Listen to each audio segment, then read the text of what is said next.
पुद्गल का जो शुद्ध परमाणु है वो यद्यपि एक प्रदेशी है, फिर भी बहुप्रदेशी होने के कारण उसको कायवान कहा है, वो भी उपचार से कहा है। वैसे सत्यार्थ क्या है, वो एक प्रदेशी होने से कायवान नहीं है, इसीलिए पर वो क्षमता होने के कारण वहाँ ऐसा कहा गया था। इसलिए यहाँ पर आचार्य महाराज ने वो समझाया था, जैसे अणु भी जो है ना, कालाणु इसलिए कहा जाता है कि कालाणु में भी अणु जो है वो पुद्गल का अणु नहीं है। कालाणु जो है वो पुद्गल का कालाणु नहीं है। कौन सा है अणु? यहाँ सूक्ष्मता के लिए अणु कहा गया। अणु छोटा, गुरु बड़ा। पढ़ते अणुगुण देह प्रमाणो, यानी छोटा और बड़ा, ठीक है ना। अणु का अर्थ सर्वथा पुद्गल ही नहीं लेना कि जो अभिभागी हो वो अणु या परमाणु, ठीक है ना, क्योंकि शब्दों के भिन्न भिन्न अर्थ होते हैं। शब्दों के भिन्न भिन्न अर्थ होते हैं। शब्द वही है, क्या है? शब्द भेद नहीं है, अर्थ भेद है। कई जगह क्या है, एक शब्द के कई अर्थ होते हैं, कई जगह अनेक शब्दों का एक अर्थ होता है। पर्यायवाची नाम क्या है? जैसे मति, स्मृति, संज्ञा, चिंता, विनिबोध, इत्यनर्थांतरम, ये सब मति ज्ञान के ही नाम हैं, ठीक है ना। चाहे सूर्य कहो, चाहे दिवाकर कहो, है ना, चाहे रवि कहो, और चाहे क्या है, कुछ भी कह दो, दिनकर बोल दो, ये सब किसके हैं नाम? सूर्य के हैं। यहाँ अर्थभेद नहीं है, यहाँ शब्द भेद है। कई जगह शब्द भेद होता है, कई जगह अर्थभेद होता है। समझ में आया? ठीक है ना। जब आप नए पढ़ोगे तो समरिपूर्ण है और एवं भूतन है, ये इन्हीं की व्याख्या करेंगे। वहाँ इंद्र, शक्र, पुरंदर, ये तीनों नाम इंद्र के, पर अलग अलग जगह नपुंसक लिंग या पुल्लिंग और या स्त्रीलिंग में अलग अलग जगह इनका प्रयोग किया जाता है, ठीक है ना। तो इसीलिए वैसे शब्दों का प्रयोग करना पड़ता है। तो इस कारण से भी क्या है, बहुत से शब्द मात्र अणु को अणु ना मान ले, कभी अणु को अणु भी माना जाता है, कभी अणु को छोटा भी माना जाता है। और मूल देखा जाए, अणु यानी छोटा, अभिभागी यानी जिसका कोई विभाग ना हो, सबसे छोटा विभाग, उसका नाम क्या हो गया? जैसे कल आपको बता रहे थे, भव्य हो कि अभव्य हो, क्या बता रहे थे? भव्य हो कि अभव्य हो, ठीक है ना। अब यहाँ मात्र शब्द अर्थ की जगह चलें। देखो, शब्दार्थ, मतार्थ और नयार्थ, ये सब आगमार्थ, इससे सिद्धि होती है। तो अगर देखा जाए, भव्य और अभव्य जो चीज़ दी है, हम समझते हैं जिसमें सम्यक की योग्यता या मोक्ष जाने की योग्यता को ही भव्य कहते हैं। क्या बोलते हैं? यही समझते हैं। पर ध्यान रखना, वहाँ उस जगह को अभी यहाँ नहीं बोला जा रहा है।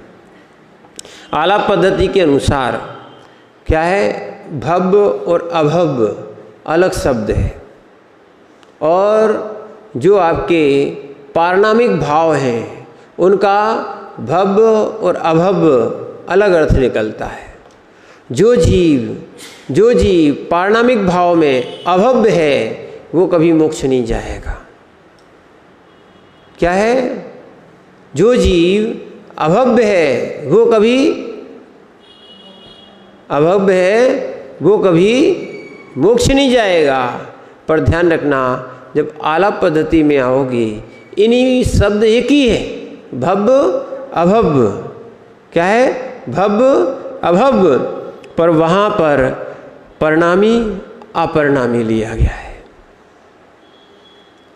परिणामी अपरिणामी लिया गया है। द्रव्य परिणामी भी है और द्रव्य अपरिणामी भी है। पर्याय अपेक्षा परिणामी है, पर्याय अपेक्षा परिणामी है, द्रव्य अपेक्षा अपरिणामी है। यानी जीव द्रव्य कभी भी अजीव द्रव्य रूप परिणमन नहीं करेगा, इसलिए अपरिणामी है, यानी अभव्य है। कैसा है?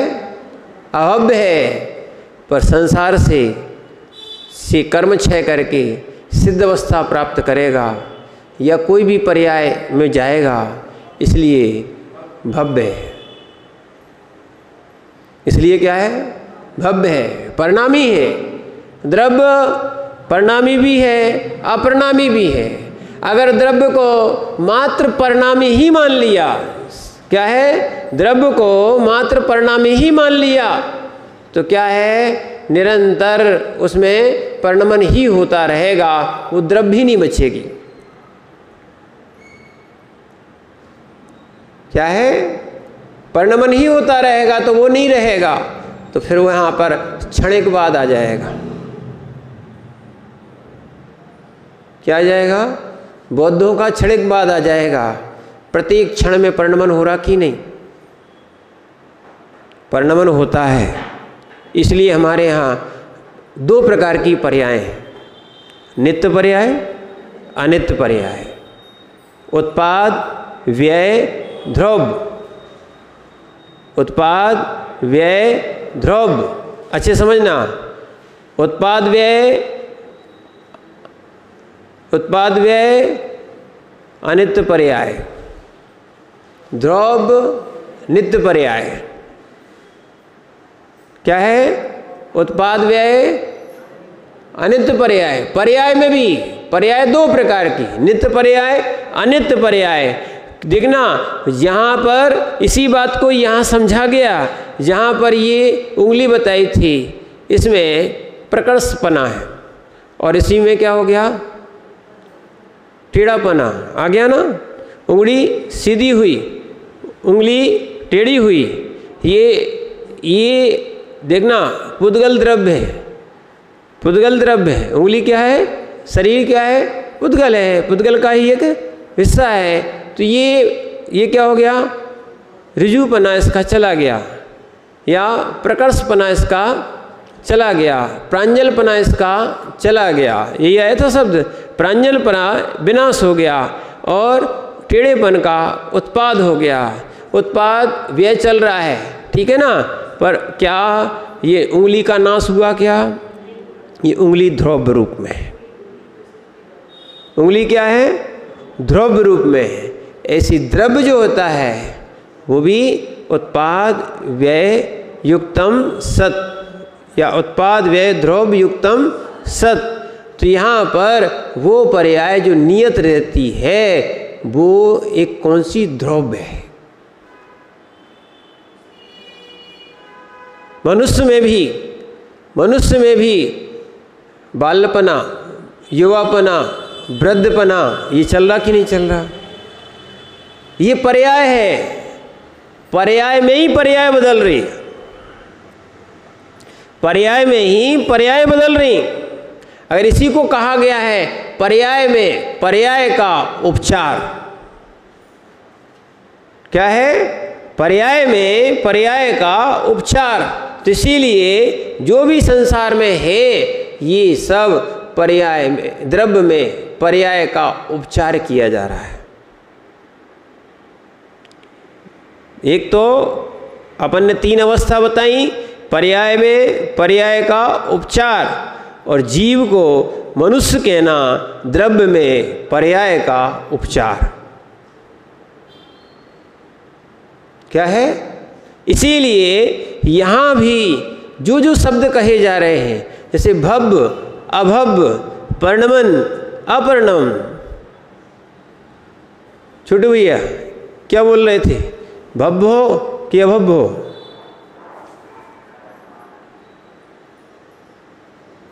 हैं? संशय में क्यों रहते हो? भव्य हो कि अभव्य हो? हैं? भव्य हो, अभव्य नहीं हो?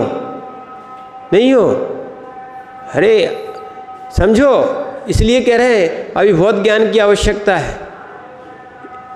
कम से कम आलाप बत्ती तो पूरी पढ़नी थी। क्या है? वास्तविकता तो यही है, नहीं तो हम शब्द अकेले पकड़ लेते हैं और शब्दों का अर्थ और बहुत सारी चीज़ें नहीं समझ पाते हैं। ये तो मात्र न्याय समझाने की एक शैली है। न्याय से, ध्यान रखना, न्याय से स्वयं का सम्यक्त मजबूत होता है। हम अपने अंदर का और पर मिथ्यात्व को छोड़ देते हैं, दृढ़ता आती है। न्याय से क्या है? न्याय से निर्णय होता है। न्याय से संशय आदि, विभ्रम आदि दूर हो जाते हैं। क्या है? नहीं तो हमने यही समझा था अभी तक, हम एक ही शब्द को पकड़ के बैठ जाते थे। तो शब्दानामनेकार था। अगर आप भव्य ही हो, क्या है? अभव्य नहीं हो, अभव्य नहीं हो, तो फिर जीव बदल जाएगा आपका। क्या जीव बदल रहा है? जीव पुद्गल हो जाएगा क्या? बताओ। आप जितने थे सो उतने ही हो, अभी बढ़ रहे हो। बढ़ रहे हो कि नहीं बढ़ रहे हो? तो आप बदल रहे हो क्या बढ़ते समय? हैं? आप बदल गए, आपका जीव बदल गया। जीव तो वही है, यही तो अभव्यपना है। क्या है? जैसे ये पेन है, ठीक है ना? पेन में ये प्लास्टिक लगा हुआ है। क्या है? प्लास्टिक है। इसको दूसरी चीज़ में लगा दोगे, प्लास्टिक तो प्लास्टिक रहेगा। लोहा है तो लोहा रहेगा। ठीक है। अब दूसरी पर्याय में अगर चला जाएगा, पर्णमन कर जाएगा, पर्णमन को भव्य कहा। जो अपर्णमन नहीं होगा वो है पुद्गल द्रव्य। द्रव्य कभी पर्णमन मने द्रव्य कभी बदलता नहीं है। पुद्गल द्रव्य जीव नहीं होगा, जीव द्रव्य पुद्गल नहीं होगा, और भी धर्म अधर्म आकाश और काल नहीं होगा। ऐसी यहाँ बताया जा रहा है कि अणु शब्द अगर किस में लगा हुआ है, अणु शब्द यदि कालाणु में लगा है तो ये पुद्गल नहीं है, ये तो सूक्ष्मपने को कहा गया है। क्या है? कालाणु। काल जो अणु है वो सूक्ष्म दशा को बता रहा है। किसको बता रहा है? सूक्ष्म दशा को बता रहा है।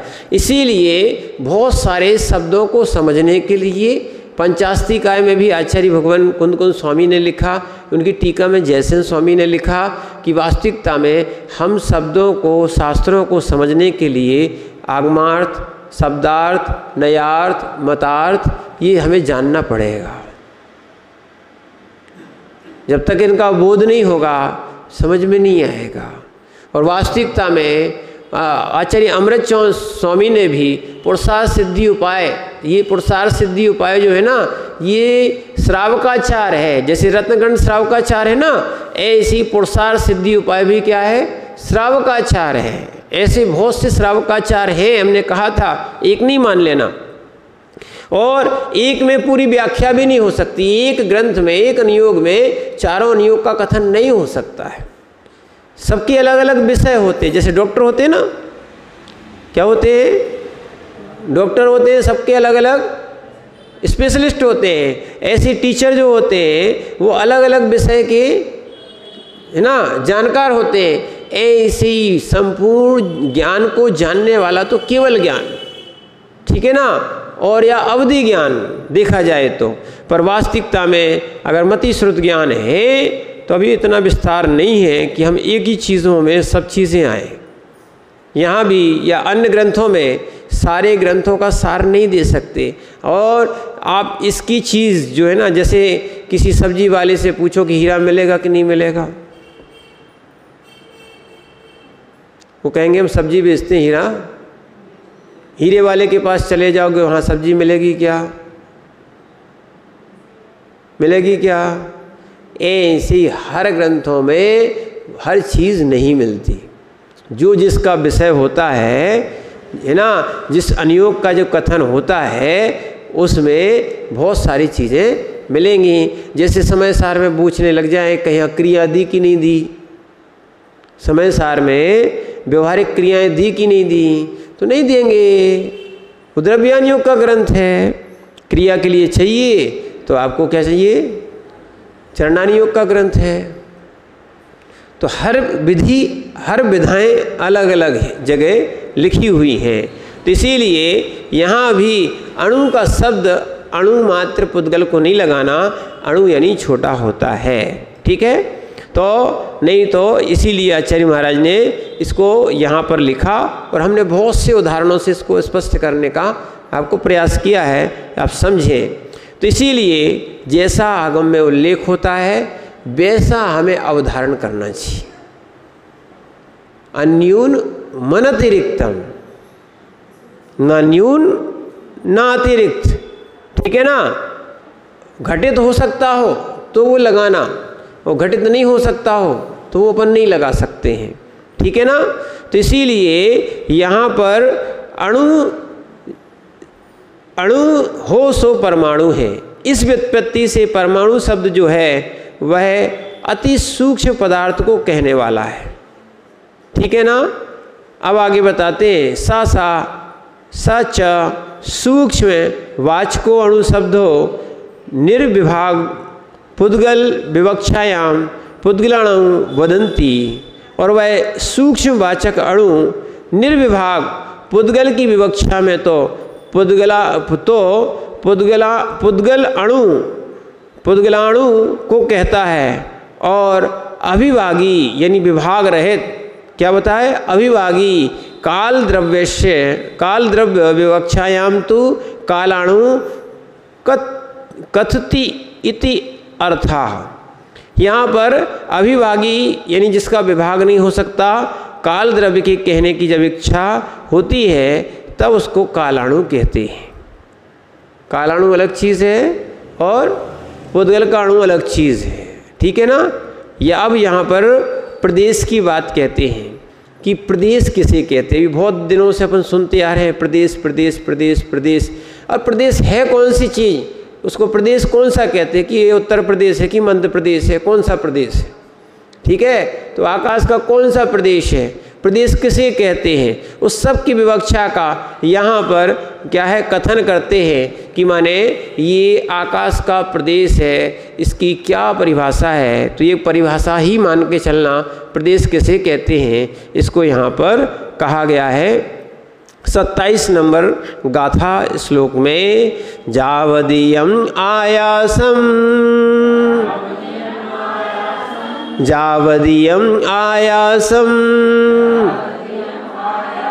अविभागी पुग्गलाणु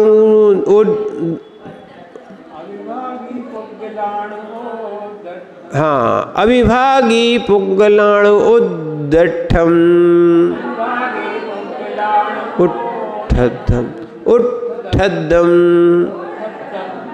तम खपदेशा जाने, तम खुपदेशम जाने, सव्वाणुत्थान दान रहियम, सव्वाणुत्थान दान रहियम। पढ़िए,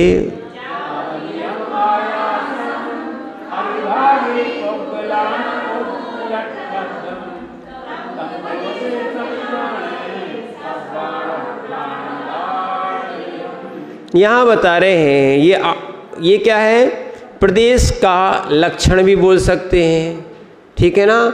प्रदेश की परिभाषा भी बोल सकते हैं इसको, ठीक है। प्रदेश किसे कहते हैं, तो इसकी यहाँ पर प्रदेश का स्वरूप भी इसको बोल सकते हैं, चाहे लक्षण बोलो, चाहे परिभाषा बोलो, चाहे स्वरूप बोलो, एक ही बात है।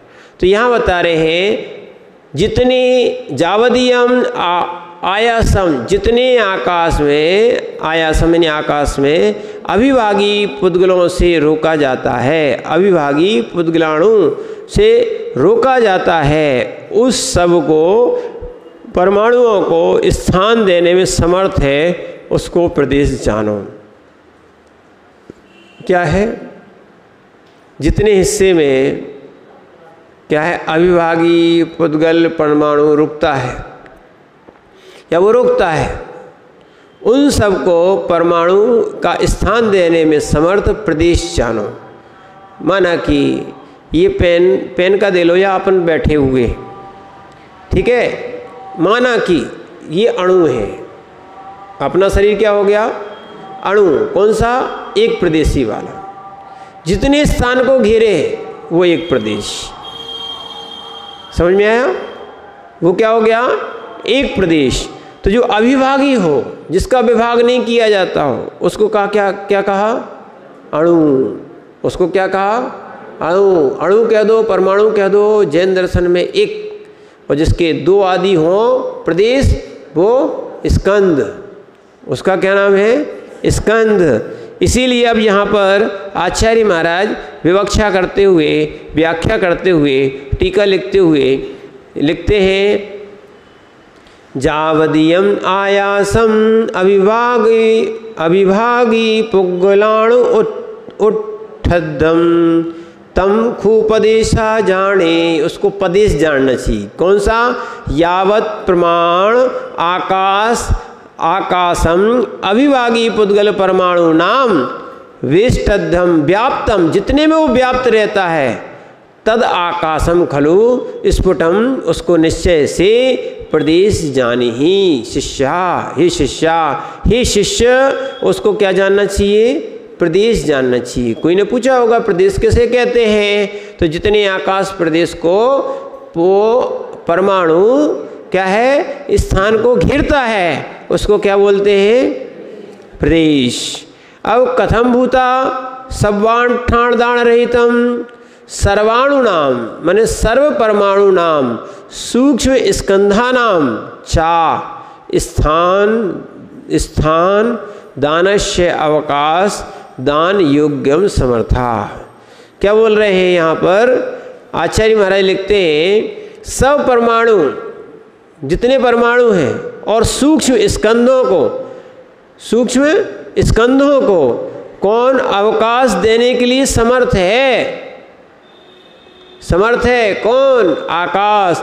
इस प्रकार की अवगाहना की शक्ति को क्या है, अवगाहना की शक्ति जो आकाश में है, कैसी है वो, अवगाहन देने की शक्ति जो, माने अपन जहाँ बैठे हुए हैं वो आकाश में बैठे हुए हैं, किस में बैठे, ऐसी पुद्गल का जो अणु है, चाहे स्कंद है, ये अपना स्कंद ही तो है, पूरा शरीर का पुद्गल का एक स्कंद है जो ये रिका हुआ है, कहाँ पर, आकाश में। बोले आकाश तो ऊपर है, आकाश कहाँ है, कहाँ पे है, ठीक है ना। जब कई लोग बताते हैं कि जब कोई हवाई जहाज में होता है तो उसको नीचे की भूमि नीली दिखती है, जैसे आकाश दिखता है ना, वैसे क्या दिखता है। कभी आप शिखर जी गए, शिखर जी से नीचे देखा, कभी कभी कैसा दिखता है ना, बादल बादल बादल बादल से दिखते ना, ऐसे ही ये तो थोड़ा सा ऊपर गए थे, है ना, ज़्यादा ऊंचाई नहीं है उसकी, 9 किलोमीटर अपन लंबा जाते हैं, ठीक है ना, ऊंचा अपन जाते हैं, पर इतना ऊंचा नहीं है, फिर और ऊंचा जाते हैं तो क्या दिखता है, नीचे क्या दिखेगा, नीला नीला दिखने लगता है सब। तो फिर पृथ्वी की जगह क्या हो गया, आकाश, आकाश में भी आकाश और पृथ्वी में भी आकाश। तो सीधी सीधी बात ये है, वो अपन को बादल दिखाई देते हैं, ठीक है, हम बादल को आकाश मान लेते हैं, क्या मान लेते हैं, बादल को आकाश मान लेते हैं, ठीक है ना। तो इसका अर्थ ये नहीं है आकाश सब जगह है, आकाश कहाँ है, सब जगह आकाश द्रव्य है। अवगाहन जो दे रहा है, अवगाहन जो दे रहा है वो आकाश द्रव्य सभी जगह है। इसी बात को आचार्य महाराज अवगाहन देने में की शक्ति किस में होती है, आकाश द्रव्य में होती है, ठीक है। आगे बताते हैं, यत् एवं इत्थम भूत अवगाहन शक्ति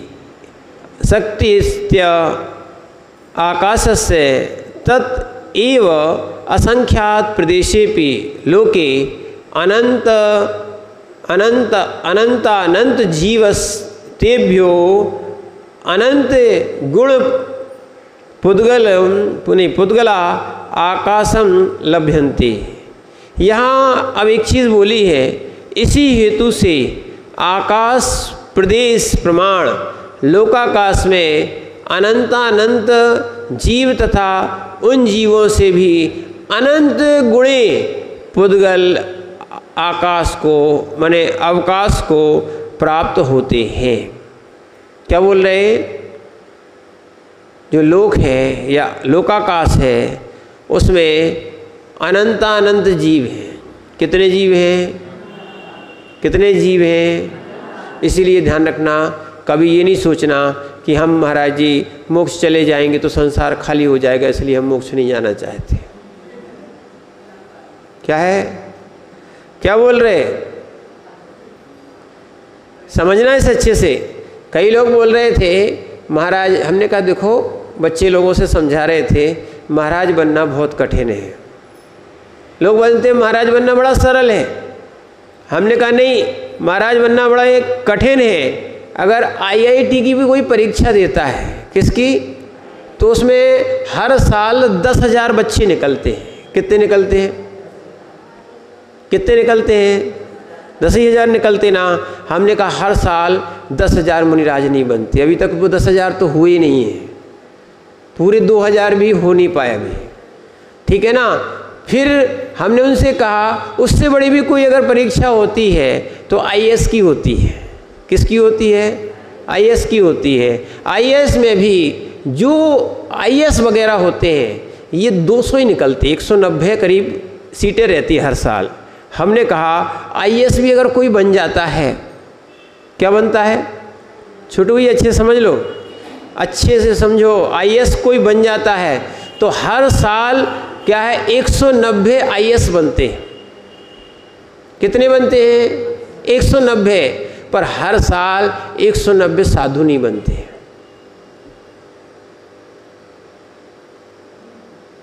हर साल 190 भी साधु नहीं बनते। बस ये है, जिस दिन हम लोग की दीक्षा हुई थी, मुनि दीक्षा, उस दिन 96 दीक्षाएं हुई थी।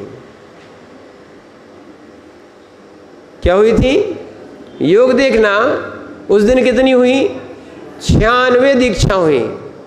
हाँ, आचार्य विराग सागर जी महाराज ने 25 दीक्षाएं दी थी। ठीक है, वो 25-26 कम से कम 4-5 बार दे चुके इकट्ठी दीक्षाएं। और उसमें फिर 3 दीक्षाएं अलग से विशुद्ध सागर जी ने वहीं मुनि अवस्था में वहीं श्रवण बेलगुला में दी थी। और मुनि विनिश्चय सागर जी ने, विनिश्चल नहीं, विनिश्चय सागर जी ने वहाँ एक दीक्षा दी थी। ऐसी संघ से माने आचार्य के संघ से कितनी 29 दीक्षाएं हुई थी। 5 विजयमती माता जी ने दी थी आरिका दीक्षाएं, और 2 वरदत्त सागर महाराज थे, उन्होंने दी थी। कितनी हो गई थी? 36 दीक्षाएं एक ही मंच पे उसी दिन हुई थी। और उसी दिन आचार्य विद्यासागर जी ने आरिका 58 आरिका दीक्षा दी थी, 58। ठीक है, माने अभी तक अगर देखा जाए तो ये सबसे बड़ी दीक्षाओं का एक रिकॉर्ड हो गया कि एक दिन में इतनी दीक्षाएं अलग अलग संघों के माध्यम से हुई। तो कहने का तात्पर्य ये था कि एक दिन माने वो भी एक साल में हुई। अब कभी इतने सालों में कभी इतनी लंबी सी सारी दीक्षाएं देखने नहीं मिली, पर एक साल में 190 IAS बन जाते हैं। समझ रहे ना आप बात को? तो जितना IAS भी नहीं है, और ध्यान रखना जितना चक्रवर्ती भले एक होता हो, फिर भी चक्रवर्ती जो है ना वो निर्गंथ योगी से बड़ा नहीं होता। क्या है? और अरहंत की तो बात ही अलग है, जिनके समोसरण में ऐसे तीर्थंकर अरहंत केवली उनकी समूसरण में 108 निधियाँ और 108 रत्न कहाँ रखे रहते हैं? समूसरण के बाहर। इसीलिए जो है ना, ये अचिंत फल देने वाला है। कौन सा? निर्गंतपना। तो इसीलिए आप ये विकल्प नहीं करना। ये बात इसलिए आई, अनंत अनंत जीव है। कितने जीव हैं संसार में? कैसे हैं?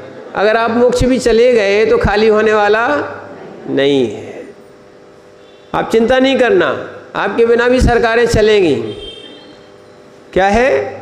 आपके बिना भी सारा संसार में कार्य चलेगा। पर झूठा अहंकार यानी झूठा हम कर्तव्य तो रख लेते हैं। इस कारण से हम अपना मोक्ष मार्ग अपने अज्ञान से अवरोध को प्राप्त किए हैं। स्वयं रोके हैं, कोई दूसरा नहीं रोका है। तो अनंत अनंत जीव है। लोकाकाश में कैसे है? अनंत अनंत जीव है। ठीक है ना? अक्षय अनंत है, कभी इसकी राशि क्षय को प्राप्त नहीं होगी। अभी आगे बताएंगे कितने हैं। फिर तथा जीव है, तथा उन जीवों में से भी अनंत गुणे पुद्गल आकाश को प्राप्त होते हैं। और जीव अनंत अनंत से अनंत गुणे क्या है? पुद्गल है। सबसे ज़्यादा क्या है? पुद्गल है। ठीक है ना? तो वो भी अनंत गुणा है। ठीक है ना? अनंत गुणे पुद्गलों को पुद्गल आकाश को प्राप्त है। ये सब आकाश में ही है। ये सब कैसे है? आकाश है। सो ही यहाँ बता रहे हैं आगे चल के, सो ही यहाँ पर कथन किया है कि सर्व परमाणु नाम कथम भूता, यहाँ पर बता रहे हैं सर्व परमाणु नाम यथा दान समर्थम। ठीक है? यत एवं इत्थम भूतम अवगाहन शक्ति आकाशस्य तत् एव असंख्यात प्रदेशेपि लोकाकाशे अनंतानंत जीवे तेभ्योपि अनंत गुणे पुद्गल अवकाशम लभते। उनको अवकाश देता है अनंतानंत जीव को, और अनंतानंत जीव से गुणे अनंत पुद्गलों को क्या देता है? अवकाश देता है। ठीक है? और पहले ही समझा चुके हैं इतने सारी आकाश में कैसे रहते हैं। तो क्या उदाहरण दिया था? याद है? सभी जगह सभी चीज़ एक साथ एक प्रदेश पे और कैसे रहते हैं। तो क्या बताया था? ऊँटनी का दूध, उतना उसमें भस्म डाल दी जाए यानी राख डाल दी जाए, और उसमें उतनी ही कीले डाल दें तो उसमें सब समा जाएंगे। वो दूध का स्तर नहीं बढ़ेगा, दूध का स्तर नहीं बढ़ेगा। तो इसलिए ऐसा उसमें अवगाहन की क्षमता है। वो सबको स्तर भी नहीं बढ़ाएगा और अवगाहन देता रहेगा, अवकाश देने की क्षमता है। ऐसी यहाँ पर बता रहे हैं, ऐसी आकाश में अनंत अनंत जीव रहते हैं, उससे अनंत गुणे पुद्गल रहते हैं, सभी रहते हैं। पर वो वहाँ पर आकाश देने में वो समर्थ है, किसी को बाधा नहीं करता कि तुम हटो इनको रखेंगे, ये हटे इनको रखेंगे, ऐसा नहीं करता है। ठीक, आगे बताते हैं तथा च उक्तम जीव पुद्गल विषय अवकाश दान समर्थम। तो क्या बोल रहे हैं कि वो सो ही जीव तथा पुद्गल के विषय में अवकाश देने में समर्थ है, आगम में कहा है। ऐसा क्या कहा है? आगम में कहा है। अब आपको एक नया विषय समझा रहे हैं। क्या? बहुत दिनों से अपन बोलते भी थे, ठीक है, आलू बनाते कि नहीं बनाते हैं? बनाते हैं, ठीक है ना? आलू बनाते कि नहीं बनाते हैं? बनाते हैं। तो आज यही बात आ रही है, एक निगोदिया के शरीर में कितने जीव होते हैं? ठीक है ना? कितने जीव होते हैं? बहुत अच्छे से, अरे आप तो गाथा मिलेगी आज। तो क्या मिलेगी? हाँ, इसको थोड़ा सा ही ध्यान रख लेना, ठीक है ना? एक निगोद शरीरे जीवादप पमाण दो दिठा सिद्धि ही अनंत गुणा सव्वेण विद सव्वेण वीतीद कालेण। पढ़िए। ए गिणगोद शरीरे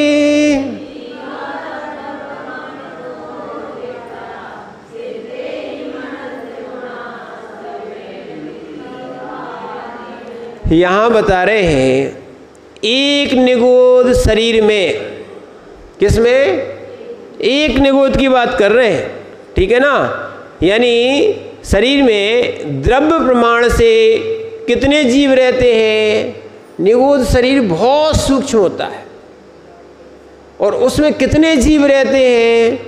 तो बता रहे द्रव्य प्रमाण से भूतकाल के सब सिद्धों से अनंत गुणे जीव देखे गए हैं। अभी तक जितने सिद्ध हो गए ना, उनसे भी अनंत गुणे, 2 गुणे नहीं, 3 गुणे नहीं, यानी 2 की घात, 3 की घात, 10 की घात, ये तो सामान्य हो गई। अनंत की घात, अनंत पे, क्योंकि सिद्ध कितने हैं? अनंतानंत। अपन बोलते हैं अनंतानंत सिद्ध परमेष्टि भगवान की, बोलते ना। ऐसे अनंतानंत में अनंतानंत का गुणा करो, ठीक है ना। ऐसे एक निगोदिया शरीर में जीव होते हैं और ऐसे आलू के छोटे से, आलू यानी जितना भी जमीन कंद होता है, चाहे आलू हो, चाहे प्याज हो, चाहे मूली हो, चाहे गाजर हो, चाहे अदरक हो, सब में क्या है? इतने से शरीर में कितने जीव रहते हैं? और अपन अपने जीव के स्वाद के चक्कर में जीवों का स्वाद बना देते, चटनी बना देते हैं। अनंत अनंत सिद्धों का घात कर रहे हैं।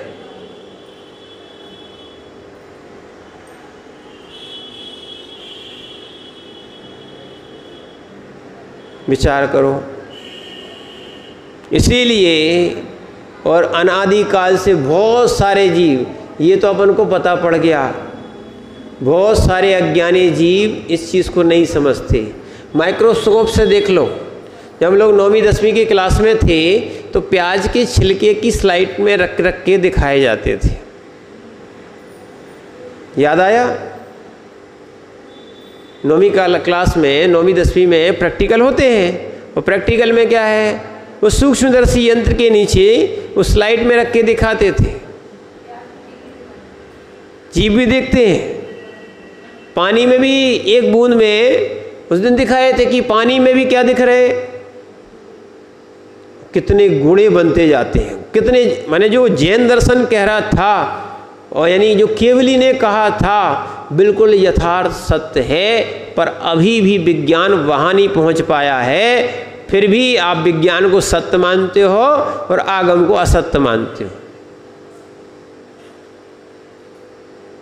नहीं आ रहा समझ में? क्या है? जीव कितने होते हैं? सुनना। और एक निगोदिया के शरीर में अब कैसे आप आलू कुकर में बना के खा सकते हो? सबको तुमने क्या कर दिया? अनंत अनंत जीवों को। वो तो एक निगोदिया कौन खाता? बिल्कुल छोटा हिस्सा।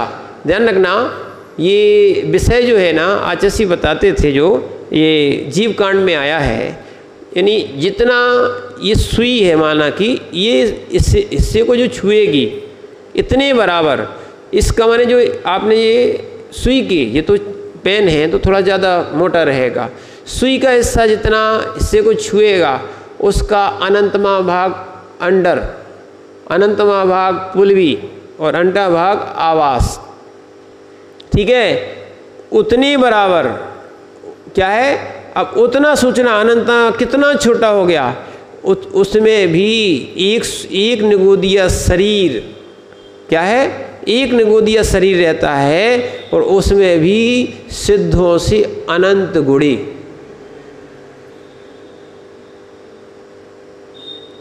जब अपने बच्चों को ये बात समझाओगे, ध्यान रखना, अज्ञानता में सब लोग खाते थे, हम लोग भी खाते थे पहले, ये नहीं समझते थे। बस ये है जैन धर्म में छोड़ना बताया है, पर वास्तविकता में उनको सिद्धांत समझा दोगे कि एक निगोदिया में कितने जीव होते हैं, ये तो ध्यान रखना, ये तो एक वनस्पति का ही भेद है निगोदिया।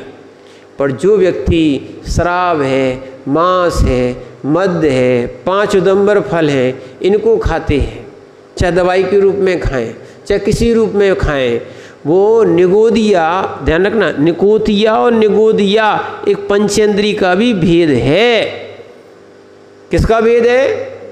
पंचेंद्री का भी भेद है। ऐसी अवक्ष वस्तुओं का जो सेवन करता है उसे भी पंचेंद्री जीवों की हिंसा का दोष लगता है। क्या क्या बोले? आलू में तो एक इंद्री की बात कर रहे हैं। जैसे कि दूध है ना, दूध, मल है, मांस है ना, इनमें हाँ, और इस शरीर में, और विशेष रूप से आगम में जो आया है, स्त्रियों के शरीर में, पुरुषों के शरीर का विशेष उल्लेख नहीं मिला है, स्त्रियों के शरीर में सम्मूर्छन पंचेंद्री मनुष्यों की उत्पत्ति और मरण होता रहता है।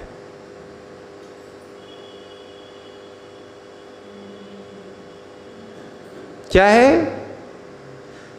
उत्पत्ति और मरण, और वो भी कौन सा? सम्मूर्छन।